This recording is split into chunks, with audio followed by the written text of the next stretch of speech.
everyone. Welcome to the 372nd episode of the Internet of Things podcast. This is your host, Stacey Higginbotham, and your co-host, Kevin Toffel.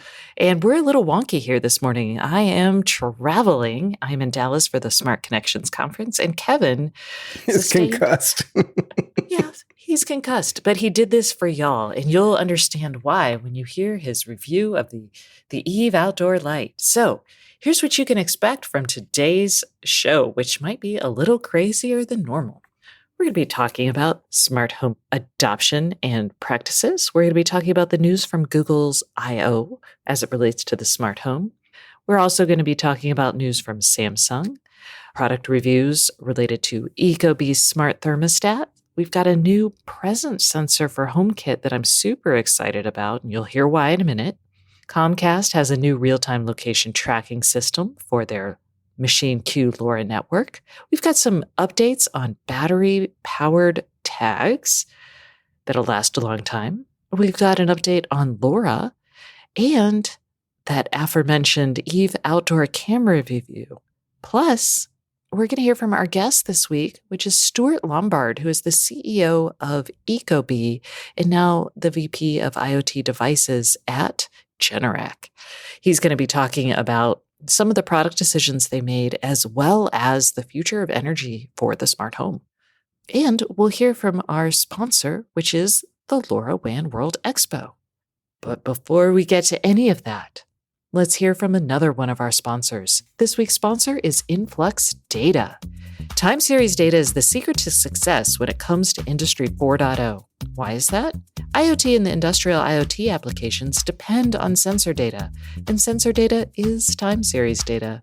Effectively collecting, managing, and analyzing time series data drives your ability to improve operations, increase quality, maximize asset uptime, and more. These are key performance indicators that will help you maximize profits and reduce waste, no matter what your industry is. The Influx DB platform enables you to put the power of time series data to work for your business. Check it out and get started for free at influxdata.com/Stacy-IoT. Okay, so y'all, I am in Dallas, where it is suddenly appropriate for me to say y'all all the time, as one does, or as I do. Here we go. And I'll be writing a lot more about it in the newsletter based on some of the panels I've attended and hosted. But I just thought this was a little fun stat. We learned that 24% of smart home owners have hired a professional to install their device. That is some of the little bits of data they're throwing out there. About 1 in 5 returned a device because it didn't work as advertised. My hunch is they had a hard time setting it up in most cases, but some cases they may be like, oh, I thought it would work with my this thing, and it doesn't. Hopefully Matter will solve that. And 14% returned their smart home device because they had difficulty with the physical installation. That's interesting to me because most devices are plug and play, but certain devices, one of which we'll be talking about today, is a little more complicated than that, so I could understand. Some devices might lead to concussion. Yes. But yeah, I imagine a lot of the wired devices, that's a bold move right there. But let me just remind y'all, if you get a smart lock, you can install it. I want y'all to know that. Okay. Absolutely agree with that. And you could even install, I'm going to go with even a smart light switch. It'll be a little bit of a challenge, especially if you have 12-gauge wire, because that stuff is just a pain in the butt. But you can do it. But 24% hired a professional to install their smart home devices. And that, to me, is wacky. Is it just because it's easier? Is it because you want, these are just people installing it. They're not necessarily even people who are programming it to make it work with other things in your home. Yeah, I mean, they may depend on the service provider there that's doing the installation. They may do some setup stuff for you, but I would agree it's probably more just the physical installation. And again, it's probably devices that are, again, not plug and play, obviously. You know, if somebody's saying, I have a smart speaker, come install it, that's overkill. I guess, yeah, it's the doorbell. So I installed somebody's doorbell for them, and I guess I've installed nanoleaf light panels for people. And no one pays me for this. It's very depressing. It's funny. I do the same thing. I've installed many video doorbells in my neighborhood, and not a dime. Yeah. We're in the wrong business. But yeah, I encourage people. I know you're busy, but if you're going to put this stuff in your home, I feel like you should have the confidence to install it. If it's a thermostat, I mean, they can be a little weird. I mean, you could do it. I have faith in you, but It depends on the age of your home and the system. If you yeah. have the C wire that's the newer models have, or, yeah. All right, we're going to talk about that in a minute. But first, Google I/O. Last week we were like, hey, Google I/O is happening. We're not going to talk about it because we're recording before it happens. Time travel. But this week, we now know what they talked about. And they talked about a lot. And a lot of it related to the upcoming Matter launch. So Matter, as y'all may remember, is the smart home interoperability protocol we've been talking about since 2019 when it was announced by Google, Amazon, Samsung, Apple, and a bunch of other companies. There are now 450 companies, more than, who are agreeing to work with Matter and who've joined the Connectivity Standards Alliance, which used to be known as the Zigbee Alliance, but is now all about Matter. And they basically said, I thought we'd actually sometime like within the next few weeks, we're going to get it, but they delayed it until fall. So that's where we are in Matter. That's the big 411 on Matter. Mm-hmm. And at I/O, Google was like, all right, well, since it's delayed, they did tell us a couple things. One, they're going to have a lot of Matter controllers. Most of their devices that are given power are going to be Matter controllers. That means they're going to be able to organize things and they'll have power and the capability to control other Matter devices and service thread border routers. So these devices are going to be your Google Mini, the Nest Mini, the Nest Hub first and second gen, the Nest Hub Max, Nest Audio, and the Nest Wi-Fi. Plus, if you have a Nest Wi-Fi, a Nest Hub Max, or the second generation Nest Hub, that's the one with Solely in it, those will also serve as thread border routers. And that's going to allow you to talk to devices on your thread network, which means now in my house or soon in my house, I will have like 4 thread border routers. Woohoo. And boy, are you going to be happy when all that happens. Yeah, man, the latency on that's going to be, well, it's going to be awesome because it's going to be so low. Yeah. I was like, how do I describe that? Not well. Also, Google said they're going to have a new Google Home website. That's where people like you and I go to manage things in our Google Home. They're also going to have a new Google Home developer console that's going to be launched on June 30th. And as part of that, they launched 2 new SDKs, that's software development kits for developers. And the first of that is the Google Home Mobile SDK. That's going to allow you to create apps for Matter devices that will work on Google devices. I know that's a lot, but that's going to function with the Matter in Android that they also talked about there.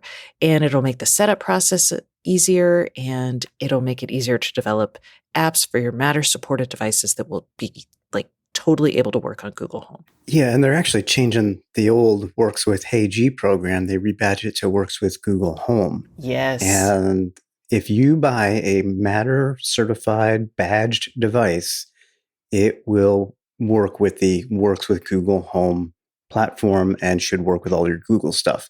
So if you've ever wanted to try some of the devices that were HomeKit only, if they get Matter certified, you could bring those over and use your Google Home or your Android phone and use them as if you were using an iPhone, essentially, for the most part. Yeah, and this parallels actually what Apple launched not this year. I feel like it was last year at maybe WWDC, or maybe it was at a different event. But Apple said that if something is Matter certified, it will work with HomeKit. So that was actually big news way back when they announced it. So Google is kind of following up there. Mm-hmm. And just so y'all know, and the date is on your calendar on May 25th, Amazon is having a Matter-related conversation for developers where we'll probably hear some similar stuff. Final thing, Google also launched their Google Home Device SDK. And again, that's just going to make it easier to build Matter devices. And it will also tie into, and this is big, the home and away routines, as long as you meet their security and privacy requirements. So remember, Works with Nest gave you access to home and away on certain devices, and then Google took that away because they wanted it not to be, they wanted to have a brain controlling the devices, not the individual devices. And they did that for security purposes, and everybody was really sad. Not everybody. A lot of people were really frustrated. So what this new Google Home Device SDK is, it brings back access to home and away from, again, that control layer, but that's still pretty impressive. And all of your Google devices with Matter or other devices that have home and away capabilities can report that back to the Google controller. And then the Google controller can tell your other things. And basically, Matter is going to mediate all of that. And it'll be more secure for the end user, and it'll have Google's rules in place for it. So Right. that's a big deal. They previously announced this, but it's probably worth a quick mention again, only because they highlighted it. For device deployment in your home with Matter, they are using the fast pair technology they built with Android to pair like Bluetooth headphones, for example. And it is much easier. In fact, it's very similar to Apple's implementation for pairing, say, Bluetooth headphones. You're going to use that same fast pair technology, which is like a one-tap setup to get Matter devices on your network and in your home. Which means that maybe 1 in 5 devices won't be returned. And you don't have to pay to have somebody install them. I mean, you and I aren't getting paid anyway, but still, everybody else can stop paying. And you don't have to ask us to install them, maybe. There you go. Some people, they just don't want to mess with screwdrivers and Allen wrenches and electricity. I used to be one of those people, so I have sympathy. Yeah, but give it a whirl, y'all. All right. In other Matter news, Samsung SmartThings is testing Matter devices on their platform. So Matter isn't out yet. Matter is doing, the Connectivity Standards Alliance did say that they are doing testing. And basically Samsung is like, you know what? Here's the things that are running through our tests for Matter stuff. So AOTech, yay, those are sensors. Aquara, also sensors and a hub. Eve devices, sensors. Lead Arson, light switches. Nanoleaf, lights, all kinds of stuff. Senglet, lights. Wemo, all kinds of stuff. Wiz, lights. And Yale, locks. Yay. Hey. So those are some of the things that are apparently already ready in testing. So we should see devices for those vendors come out as soon as we have Matter certification, I'm hoping. And or news about any upgradable devices from those vendors. And this means all of these devices will, not only that they're testing it for Matter, but these things are being tested for SmartThings. Most of them have been SmartThings enabled devices, with the exception of Eve and Aquara, because those have only been HomeKit focused. So we're already seeing things, open up a little bit. Yay. More choice. More choice. All right. Let's talk about devices. You have a copy of these. No, they're originals. There you go. Travel is hard, y'all. Apparently, after a couple years, I have forgotten everything. All right. Kevin, you have 2 of these. You have not been able to review them because they got stuck in the Midwest. That happens to a lot of people and things. These are Ecobee's new thermostats. We're not going to go too much into detail because we have Stuart Lombard, who is the CEO of Ecobee, on the show talking about some of this stuff. But it is worth mentioning that you've got them in your hands. There's a $249.99 Ecobee Smart Thermostat Premium. Mm-hmm. So that's the fancy one. It comes with a smart sensor included. Comes with a smart sensor, comes with air quality monitoring sensor, and it comes with either access to Madam A or HomeKit built in. And then there's the $189.99 Ecobee Smart Thermostat Enhanced. And so that is the no thermostat. Speaker, no microphone, no extra sensor. Some people may want. No extra sensor, which I would want the extra sensor to put in my home to monitor the temp in other rooms away from the thermostat. But I can see why people would say, I'll just buy a sensor and the cheaper thermostat because I don't want another microphone or speaker. And theoretically, let me just throw this out there, with Matter, other sensors could work, right? Yeah, that's a good point. We'll see. So some things to note about this. Kevin, do you want to tell us your thoughts by basically just holding them in your hand? Anything you notice? When they're not on, they look like the current Ecobees for the most part, that rounded square look. The premium one has a nice zinc cover around it, makes it look a little more upscale. Although I haven't seen myself the interfaces, I've seen pictures of both of these on, and there's much more, I'd say, clarity around the interface. Well, they're larger. It's not quite as minimal, except when just showing the temperature, but it's still a very clean look. And then the added benefit of the premium one is it monitors your indoor air quality and can circulate air in the house whenever the air quality meets a certain threshold, et cetera. I don't know how that works yet because I just got these, so I'll be installing them later this week and get back to folks either on the next show or probably on the next show. Yeah, or thereabouts. We'll see. Something really exciting. I don't need a happen. ladder to install these. Let's just say, Yeah, so it should be quick. So, two things that I think are worth mentioning and highlighting in case you don't listen to the interview. One, they have fixed the Ecobee problem that I have always had with these devices, which is they work really well as thermostats, as expected, but changing the temperature on them because it's a capacitive touchscreen has always been the worst experience ever because it is a touchscreen on this tiny little line, and you're like, "Am I moving it up? Am I?" And so what happens is you're like moving this like thing up for the temperature to increase the temperature. And then you're like, suddenly it goes 3 or 4 degrees. And you're like, no, just one.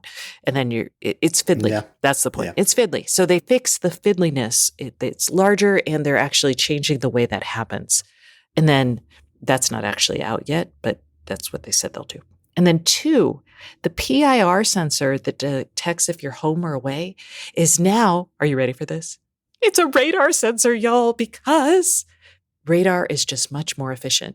And from a design perspective, it means there's no more hole for the PIR sensor. But from a utility perspective, radar can detect things like breathing rates of people. It's very fine resolution. So it actually does a better job of detecting if a person is in the room as opposed to a PIR, which is basically like motion. So they made this switch. Very excited about it. You're going to hear more about radar very soon. Yeah, I just want to point out the air quality monitoring only because I just reviewed the $199 Air Things pollution device a week or two ago. Oh, yeah.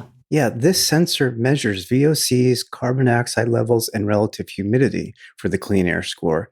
And that's just part of, it's built in. The standalone Air Things product that I use doesn't measure VOCs. It does measure CO2, does measure humidity, and it also particulate matter. So this doesn't do particulate matter. But what I like about this, it's just built into a functional device, and the Air Things couldn't really connect with anything. You can only use if this, then that. So that's a tough sell to me, Yeah. Well, particulate matter is particularly important. It matters. During fire season, because that's what you're measuring with smoke and stuff in the air. It also is important for some cooking stuff. Cooking does also release VOCs, so you might get it there. Mm-hmm. Anyway, I found many sensors do either VOCs or particulate matter. They kind of pick one or the other. There are a few that do all of the above, but they're a little harder to find.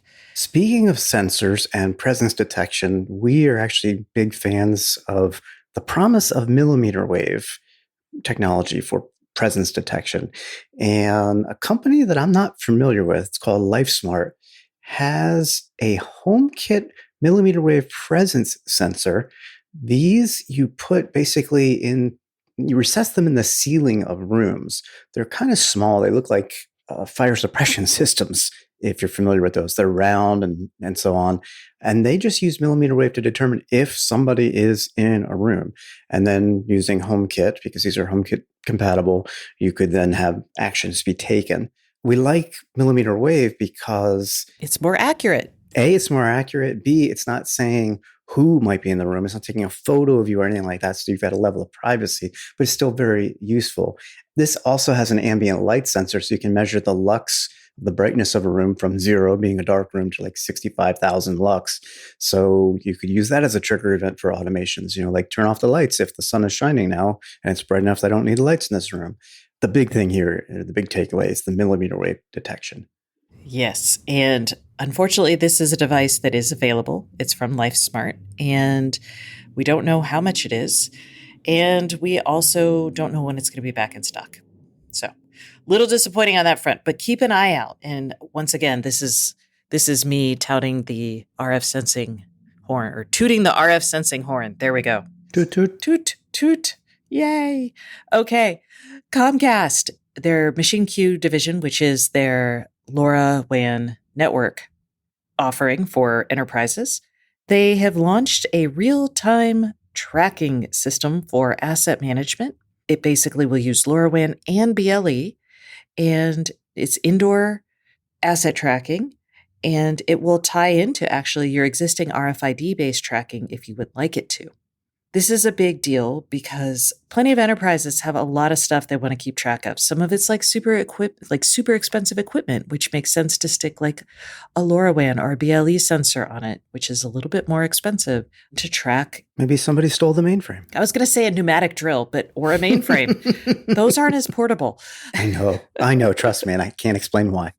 So you want to track those things that might move around but are very expensive. But by tying into the RFID system, you could actually also track things that are like not expensive. So things like, I don't know, drugs or screwdrivers that just might have a little tag on it. So this is a worthwhile addition. There's plenty of other indoor asset tracking and outdoor asset tracking solutions out there, but Comcast's Machine Q now has this one. And with the LoRa radios, you could track things as they're in motion being transported. Yes, you can track it from end to end. Oh my goodness. Come drive by my house. Let me earn some tokens. No. All right. We're not going there, Kevin. We're not. Okay. We instead are going to go to RFID and tags because Wiliot, which is a company that I have talked about a lot, they have basically built these things called pixels. They call them pixels.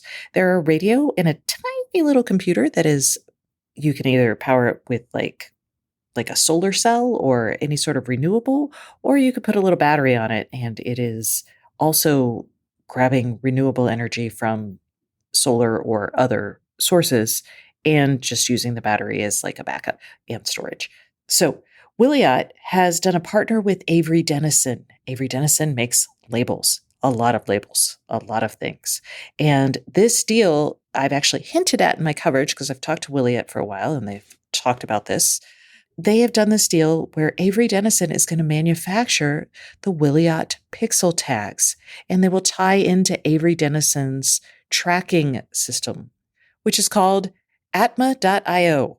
So if you're using that system, you actually can get the Wiliot tags, which will bring Bluetooth to your tagging efforts. And Wiliot also announced that they're going to have a battery-assisted version of its IoT Pixel tags that is going to sell below $2.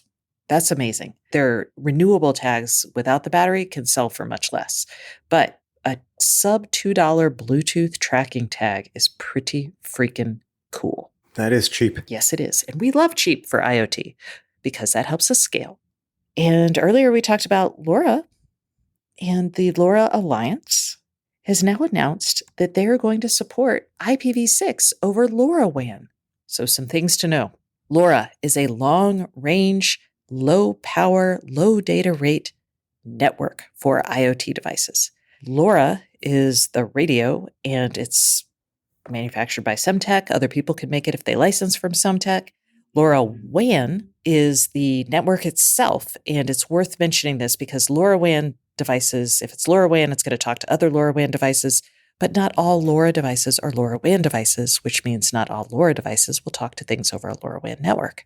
Okay, it is confusing. There's a lot of LoRa happening there. Yes. But the thing you need to know is LoRaWAN. So many in LoRaWAN networks, I wouldn't call them ubiquitous yet, but they're getting there. Yeah, it's pretty close.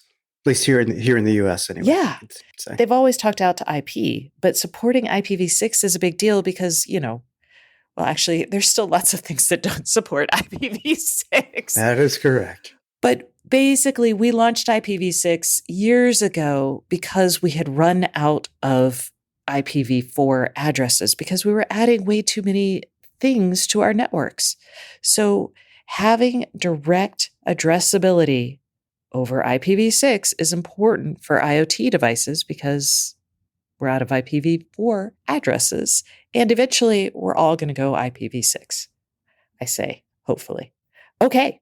And that was a lot of nerdy kind of industrial IoT news. Let's talk about devices because I know you love devices. Kevin, what have you reviewed recently?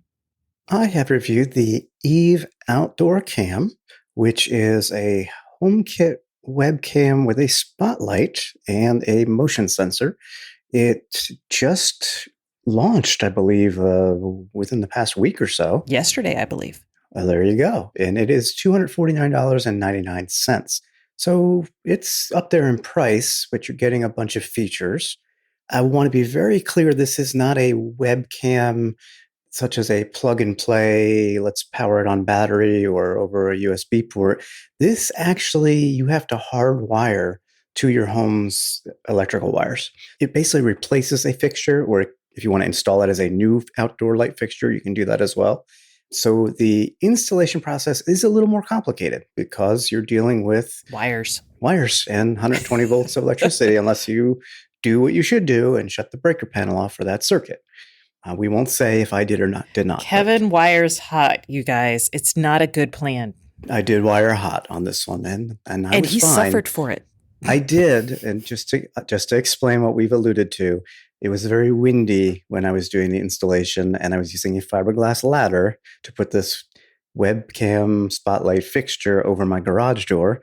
And then when I got off the ladder and was down on the ground looking at all the parts, a gust of wind blew the ladder down and thunked me on the head. So that kind of added at least 15 minutes to the installation process because I need a little recovery time and some ice. Don't do that. Safety matters. Don't do that. Okay. Safety matters. Safety matters. What's immediately interesting about this webcam is it's big. I mean, it's a fixture. It has a base that you attach over the wires to keep them from the elements and so on. The device itself looks almost like a small bookshelf speaker that you would use for computer audio. So not like a big home speaker, but this is a good 6.7 inches tall. The base is 4 inches wide.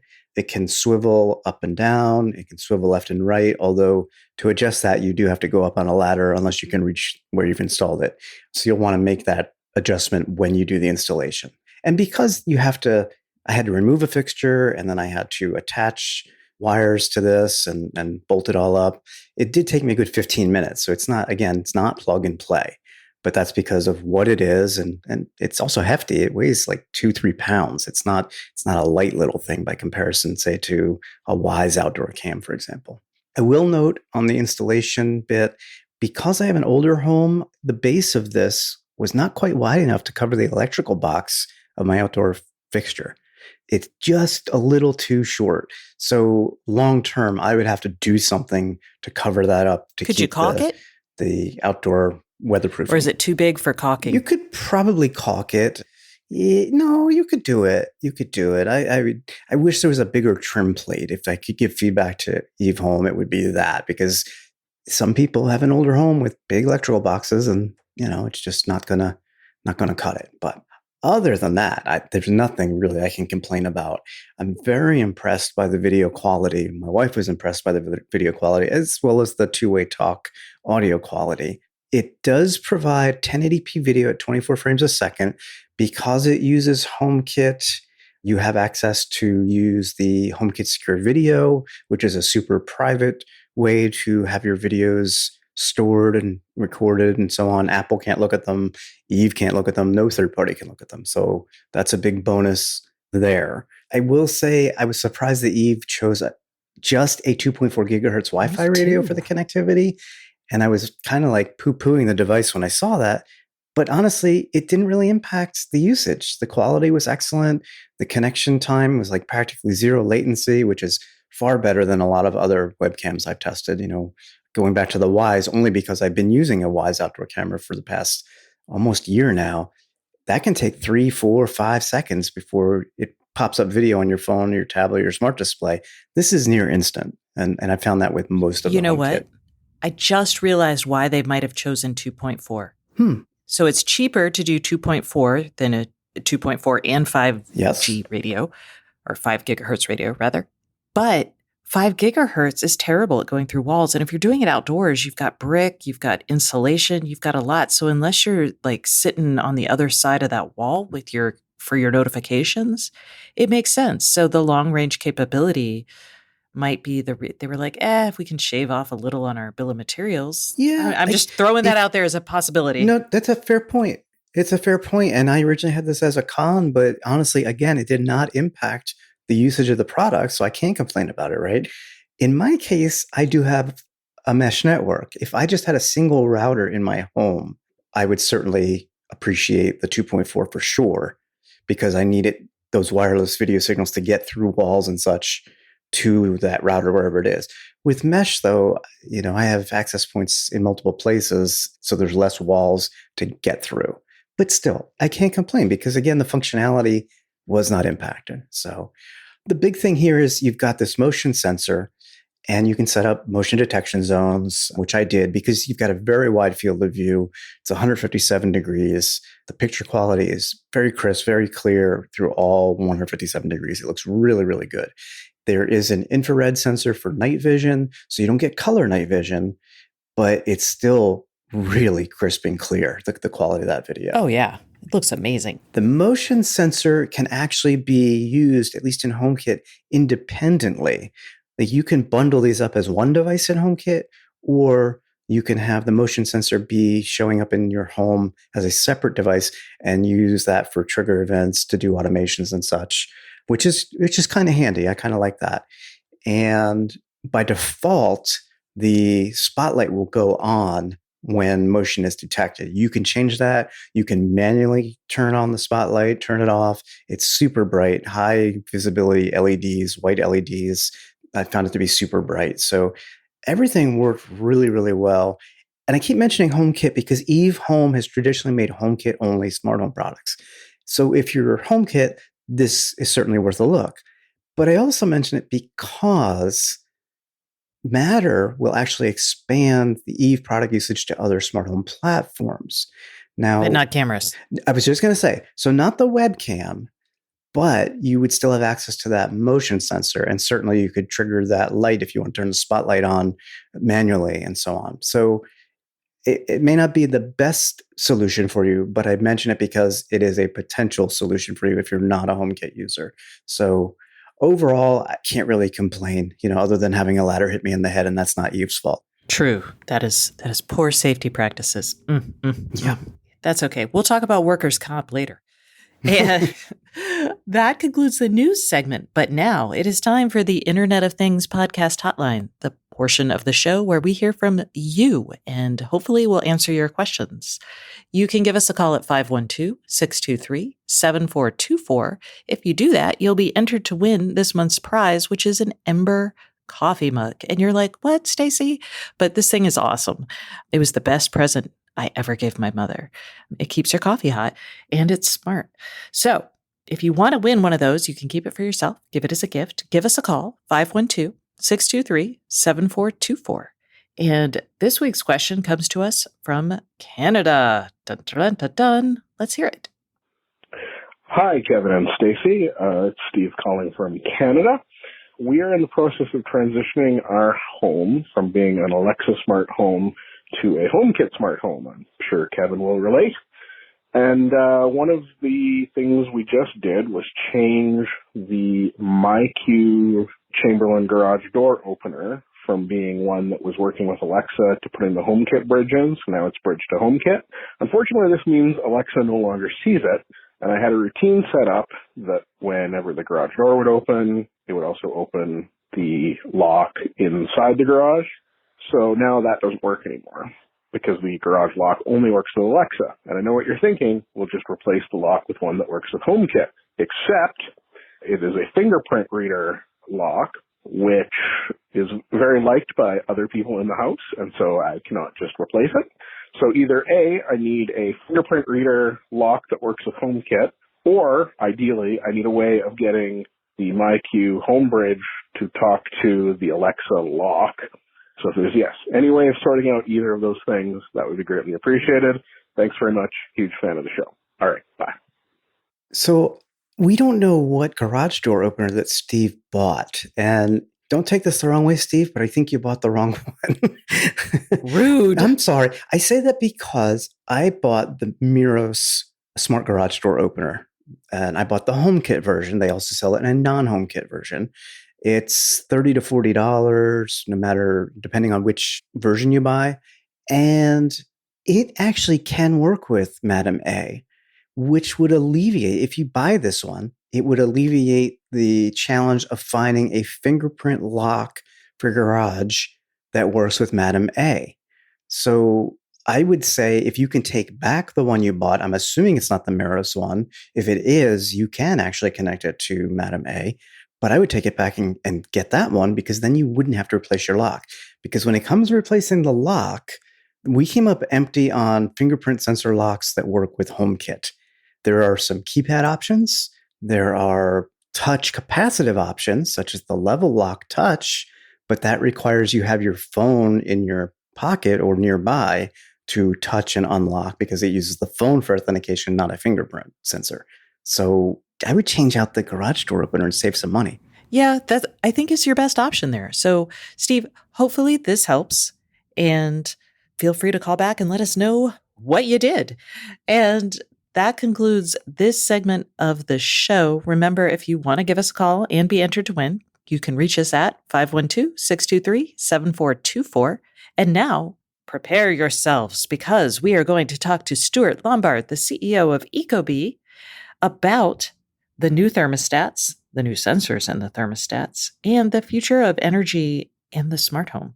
All of this and more await you. But first, a message from our sponsor. This week's sponsor is the Lorawan World Expo. Hey everyone, we are taking a quick break from the Internet of Things podcast for a message from our sponsor. This week's sponsor is the Lorawan World Expo, and I have Clay Stroud, who is a product manager for Lorawan at Cisco. Hey Clay, how are you today? Hey Stacy, I'm well. Thanks for having me on.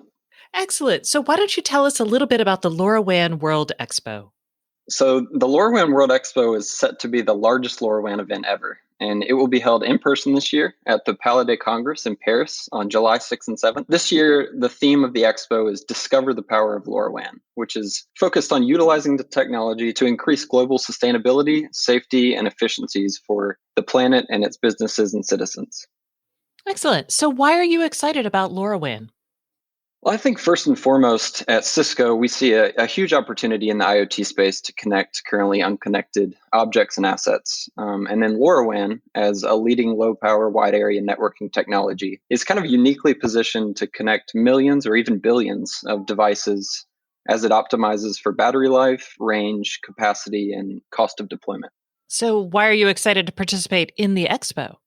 I think the expo will be a great chance to hear from industry leaders regarding new and exciting use cases around the technology, and also a great chance to network with the Lorawan ecosystem to develop new partnerships and create new business opportunities. We're also excited to get together to meet with different members of the LoRa Alliance to discuss new go-to-market channels and how we can further drive LoRaWAN adoption. Cisco will also have a presence there as a member of the LoRa Alliance and a speaking session on LoRaWAN in public sector and government. I can't wait for that. So where can people go to register for the Lorawan World Expo? Don't forget, the LoRaWAN World Expo is July 6th and 7th in Paris. For more information and to register, you can go to www.lora-alliance.org. We hope to see you there. Hey everyone, welcome back to the Internet of Things podcast. This is your host, Stacey Higginbotham, and today's guest is Stuart Lombard, who is the CEO of Ecobee and president of Generac's Connected Devices business. Hello, Stuart. How are you today? I'm very well, thank you. I'm very excited to be here. I am so happy to have you. I feel like we had you on this show like 5 or 6 years ago. You've been in this business for the long haul, just like I have. Yeah, very true. Very true. And I think we probably met, probably 10 years ago was the first time we met, I think. Yeah, it was a long time ago. Well, I currently have an Ecobee thermostat on my wall. I've had one on and off for quite some time. And this week, y'all just announced 2 new thermostats. So I just wanted to kind of talk to you briefly about the updates in the new products and the thinking behind some of the design decisions there. Do you want to just kind of run through the quick bits on your new products? Sure. Yeah, I would love to. So everything we put into this device is really about how do we fit in your home. And the first thing you'll notice is that we spend an inordinate amount of time and effort on just the industrial design. And so in previous versions of the product, we had, imperfections in that front glass because, you needed a hole for a microphone or you needed a hole for occupancy sensor lens. And with this design, we have a, completely unblemished front glass with a beautiful waterfall edge design that just kind of falls off the edge. We're using radar as a sensor that allows us to put the sensor actually behind the glass so you can't see it. We've moved the microphones. We've moved to a zinc base, so it is a metal frame. If you hold it in your hand, it's really nice and solid. Everything about it is really designed to look beautiful in your home. And this one in particular is the premium version, which is going to go on sale for $249.99. That's right. And then, we've added a bunch of other capabilities to it. So along with, providing comfort, we've added indoor air quality. Quality of the air in your home is very important. And so, making sure that your home is healthy is really important. We've redesigned the user experience. And so the display has got twice the pixel resolution and is about 60% bigger than the previous version. New interactions that are easier to use. And as in previous models, can also be a hub for other devices. So you can connect door and window contacts. You can turn it into a smart security hub. And so all of those are significant things that have been added to the product. And then along with that, we've created our enhanced version, which doesn't have as many bells and whistles. It's priced at $189. It has the beautiful display. It has the radar technology for occupancy sensing, but it's just at a slightly lower price point. It doesn't have the integrated voice assistant. One of the other really nice things about the premium product is it has an integrated voice assistant, whether you want to use Alexa or Siri. And so it's really a great part of your smart home. Okay, and with the lower cost version, there is not an indoor air quality sensor, and then there's not a external extra sensor included, correct? That's right. It doesn't have the voice assistant, doesn't have the extra room sensor, doesn't have the air quality monitor. But if you're one of those people who's like, I just want a thermostat that's easy to program, then this might work for you. So let's get into kind of some of the really exciting things about this. I was excited to see the use of radar. And can you talk briefly about, does this open, I know it makes your design a little bit more seamless. What changed between product manufacturing that you were able to use radar, and does it open up other features for you down the road? I think it definitely does. I think from the perspective of quality of occupancy detection, radar offers a lot of advantages over IR sensors. And so the ability to detect different kinds of motion, the ability to detect minor motion, the ability to detect things like speed and angle of movement, we believe that over the longer term will create some really great opportunities for us. And in the near term, will create much fewer false negatives and false positives.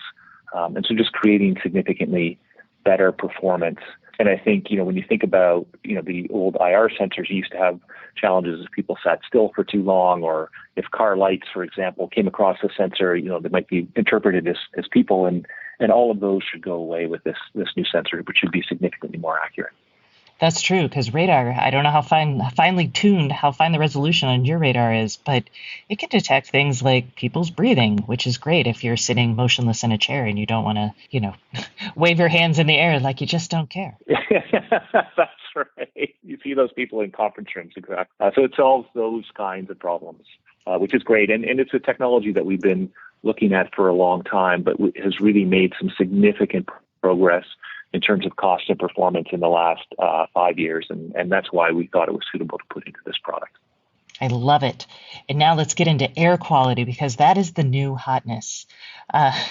I know that I have been testing air quality sensors in my home. I've been really focused on hey, the best air quality sensor should be tied into lots of other things like my HVAC system, maybe even my window sensors. I was looking at actually the Ecobee window sensors because a couple months back, or maybe it was a year back, y'all launched a feature that basically said, hey, if my Ecobee sensors detect that your window's open, I'm not actually going to turn on the HVAC, which is the kind of smarts I expect from my home. So talk to me about what y'all are envisioning with this air quality sensor today and where it could go in the future. So I think, as you point out, a lot of parts of the connected home that used to be quite siloed are coming together. And so, when you thought about, heating and cooling, that was your thermostat, and maybe you had a security system, but the two were separate and they didn't work together. But it's exactly as you said, you want them to work together. And so, for example, if the air quality sensor, detects that you have bad indoor air quality, and you happen to have a ventilator, we can turn on the ventilator automatically. If your windows are open, we can let you know that, and we can automatically turn off your air conditioner, as an example, so that you're not air conditioning the outside world.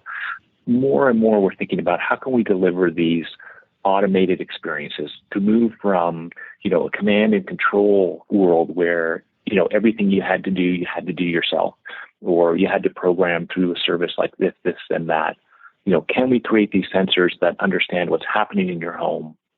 And if we can understand context, that in turn allows us to, create these automated experiences that do what you want. And so, some people might say like, well, why do you have a microphone, in your thermostat as an example? And that microphone, is really a 32-cent sensor. And that 32 cents allows you to talk to it and, interact with Siri, for example. But it also is a glass break detector.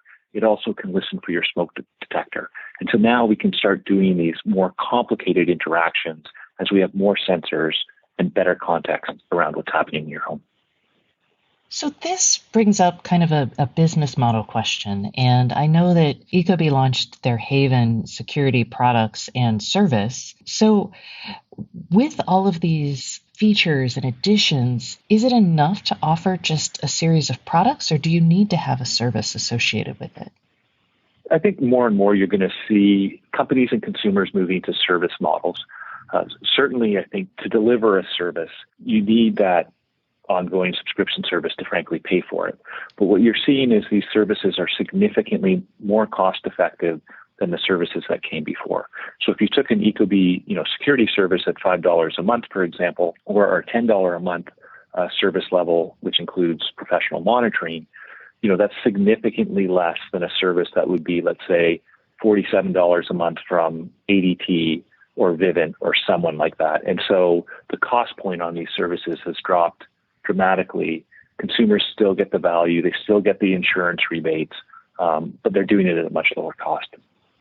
Are there other services? I talk to people about like health and wellness services, and the fact that you've got the air quality monitor and the ability to work with HVAC system feels like that might open up more service opportunities for y'all. Yeah, I think absolutely. If you look at the way that we've designed the product as a whole, we really have two core tenets that we use when we design our products. The first is we pack them with computing power. So if you open up that thermostat, our new premium thermostat or the new enhanced thermostat, it has a quad-core 1.5 gigahertz CPU with 500 megs of RAM and 2 gigs of flash. And so it is like your phone, basically. And you can download software to it over time, and it can do new things. And so everything that you need to run your security system, for example, runs on that. And as we add new features like, pause your HVAC when your windows are open, that's just a software download, and now the product can do new things. And so, we believe that really creates this opportunity to create new services that are significantly richer and maybe cross over some of those boundaries that exist between, traditional security, and for example, might help you, keep an eye on your parents who are getting older, as an example, or might be a service that helps you take advantage of lower time of use rates or whatever it might be, and a combination of sort of energy management and security, maybe health, maybe some other things. There's lots of places where you can take it. And this gets into kind of an uncertain issue in the smart home industry right now, which is I feel like Matter, which is the smart home interoperability protocol that we're thinking will come out later this year. I don't know. When that comes out, it feels like that interoperability layer will allow other either individuals or companies to build on top of the basic hardware that's out there. I'd be curious to get your opinion on how Matter might affect these sort of business plans and hopes. I think Matter will be a really important benefit for consumers. One of the things we talk about a lot is how do we deliver seamless experiences for consumers? And one of the places where there's friction right now is, interoperability between devices. And so Matter will take that a, giant step forward. I think it'll also create, as you said, an opportunity for new services to emerge, people to create services that are in maybe niches that people wouldn't have expected or that are too difficult. I think it will allow us to uncover use cases because we can leverage sensors that are already in your home. right? And so door and window contacts is a good example. If you had a door and window contact for your security system, I could now use that one that you already have for my, energy savings algorithm to say, if your windows are open, turn off the HVAC. And so those become much less expensive to deliver because you don't have to sell the customer a new sensor. And from a customer perspective, it's much better because now these devices start more and more working together. And I think when you think about connected home, one of the challenges you have is that consumers will likely have multiple devices, 7, 12, and you want those devices to work together. But orchestrating it, trying to create rules for yourself of how those could work is far too complicated. And frankly, most people don't have the time or the inclination. And so really, being able to create these intelligent agents that automatically detect and determine the devices you have, learn how you want them to work, and then configure themselves automatically is really where we're trying to, push our products and our services. All right. And now let's get to an area where I am super excited about, and hopefully you are too, because you did sell Ecobee to Generac, which is a generator company. And I'd love to understand a little bit about what you're hoping to do there. I'm super excited about it. And I think it just ties in with the mission that we're on. And so if we start with the home as a sanctuary, our goal is to deliver 4 key values to customers. First is comfort, which is things like thermal comfort, obviously, indoor air quality, lighting. Those are all really important about comfort. Safety, which is around, peace of mind. Is my home safe? Is my family safe?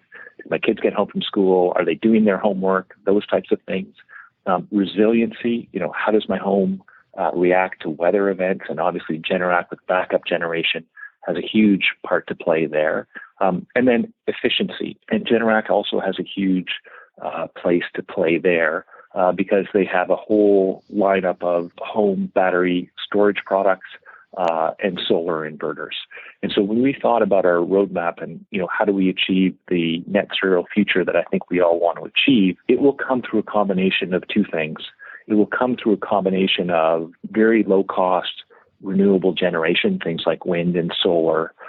It will come from things like battery storage, but it will also come from these intelligent appliances that understand what's happening on the grid, understand the carbon content and the cost of that electricity, and then modulate their usage based on those factors. And so one of the things we've created is something called EcoPlus. And EcoPlus creates a thermal model of your home, and it understands how fast your home heats and cools based on outdoor weather. We also create a comfort model because the reality is thermostats have thought of comfort as a set point, let's say 72 degrees for the last 100 years, but you're probably comfortable between 71 and 75 degrees. And if we know what that comfort envelope is, we can then change the temperature in your home without impacting your comfort. And that allows us to take advantage of periods when prices are very low. But when prices are very low, energy is usually much cleaner because clean energy is the cheapest energy out there. So it's an incredible opportunity for a win-win scenario. You're seeing things in places like California where there's a bill right now called Net Metering 3.0, where if you have solar panels on your roof, the PUC is saying we won't pay you anything for the energy you export back to the grid. So if that's the case, then you would really want a smart appliance that says, hey, I'm overproducing solar right now. Why don't I consume some more power because it's free and clean and I can use it right now? And that'll change the economics of your solar and storage systems and really create a better outcome for everyone. And Generac really launches us far along that product roadmap or that service roadmap to get there. And it's one of the reasons that I'm very excited about it. Yeah, I think what's really interesting is we've shifted the conversation around energy usage from conservation, which, when smart thermostats launched, it was all about saving energy and even used for demand response. So kind of helping with peaks in power demand. And now in the wake of wildfires, in the wake of everybody working from home, resiliency has become a big topic. And I think resiliency may actually have what it takes to move the needle on people adopting some of these devices and services that maybe conservation didn't have. And I'd be very curious about your thoughts kind of about the economic incentives aligning for resiliency as opposed to just simply conservation? I think that's a great point. I think what you really have actually is a series of things coming together to spin the flywheel faster. So resiliency clearly, is a big deal. Certainly if you've been without power for several days, you acutely understand how difficult that can be and what a great value resiliency is. From a efficiency point of view, I think the efficiency argument is going to change from not only, can I be more efficient and use less energy, but equally important is when I use that energy. If you Google the term California duck curve, you can see what's happening with the price of electricity in California. And what's happening is midday electricity prices are going negative. In other words, they'll pay you to use electricity because there's so much solar available and so much renewable power that the grid actually can't handle it. It has to turn it off. And so California in 2020 curtailed enough clean, absolutely free power. So it costs 0 cents a kilowatt hour to power 130,000 homes for a year. And that number is just going up all the time. And so if you're a smart appliance and you know that power is completely clean and completely free, and you put your hand up and you say, okay, I'll cool your house from, let's say, 74 degrees to 72 degrees because power is, free and cheap. And maybe you'll coast back up to 74 degrees when power is more expensive. We have the opportunity to save consumers money, but also to enable more renewables on the grid, to produce less greenhouse gases, to create a cleaner environment. And I think it's that combination of resiliency, which is highly, highly valued by people, as well as, this opportunity to decarbonize the electrical grid, electrify more appliances, and then use that energy in different ways that creates a really exciting future for us all. I agree. And so should I be expecting Generac to produce like a smart power management system? Like right now, I can buy a smart breaker system. I can buy a battery system that interfaces with my breaker that may or may not be smart, but it's still pretty expensive and kind of hard to install. So I'm wondering how far we are away from something like a power management system that handles energy storage and dispersal throughout the home. I think we're very close. We haven't made any announcements, but I think we're very close. And I think, that's part of this future that you can see. And going back to, sort of the service component, I think you're going to see, very cost-effective services that do more than just security or more than just energy. They really wrap those together because if you think about how you use energy in your home, you use energy in your home in one of three ways. You're either home and awake, you're home and asleep, or you're away. And so if we can understand which one of those states you're in, we can do a much better job of managing your energy.